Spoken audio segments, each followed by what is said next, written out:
NLC இரண்டாவது சுரங்கப் பகுதியில் உயிரிழந்த ஒப்பந்த தொழிலாளரின் குடும்பத்திற்கு உரிய இழப்பீடு வழங்கக் கோரி இரண்டாவது பழுப்பு நிலக்கரி சுரங்கத்தை முற்றுகையிட்டு போராட்டம் நடைபெறுகிறது.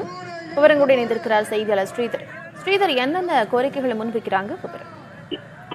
NLC இரண்டாவது சுரங்கத்தில் ஒப்பந்த தொழிலாளராக பணியாற்றுபவர்கள் தொடர்ந்து பல்வேறு விதமான கோரிக்கைகள் வைத்து வருகிறார்கள். குறிப்பாக அந்த பகுதியில் யாரேனும் உயிரிழந்தால் அவர்களுக்கு உரிய இழப்பீடு மற்றும் நிரந்தர வேலை வழங்க வேண்டும் என்று போராட்டம் நடத்தி வருகிறார்கள். இந்நிலையில் தான் நேற்று பணிக்கு சென்று திரும்பிய கருணாநிதி என்பவர் இரவு இரண்டாவது சுரங்கத்திற்கு வாயில் முன்பாக சுரங்க பகுதியில் உயிரிழந்திருக்கிறார்.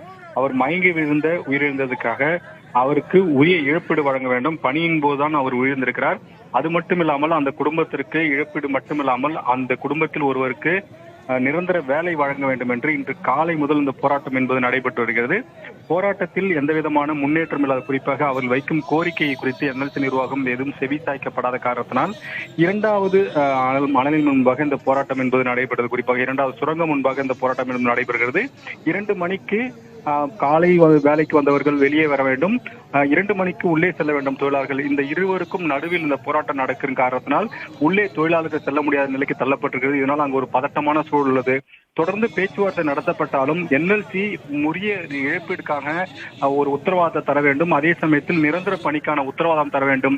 அதையெல்லாம் கொடுத்தால்தான் நாங்கள் அங்கிருந்து வெளியேறுவோம் என தொடர்ந்து தற்போது போராட்டம் நடத்தி வருகிறார்கள். அது மட்டும் இல்லாமல் அவர்களுக்கு ஆதரவாக பல்வேறு அரசியல் கட்சிகள் அங்கு வரும் காரணத்தால் ஒரு பதட்டமான சூழல் உள்ளது. அது மட்டும் இல்லாமல் இந்த 2 மணிக்கு உள்ளே செல்லும் தொழிலாளருக்கும் அங்கு செல்ல முடியாத காரணத்தால் அங்கு ஒரு பதட்டமான சூழல் தான் தற்போது நிலவி வருகிறது. விவரங்களை வழங்கியமைக்கு நன்றி.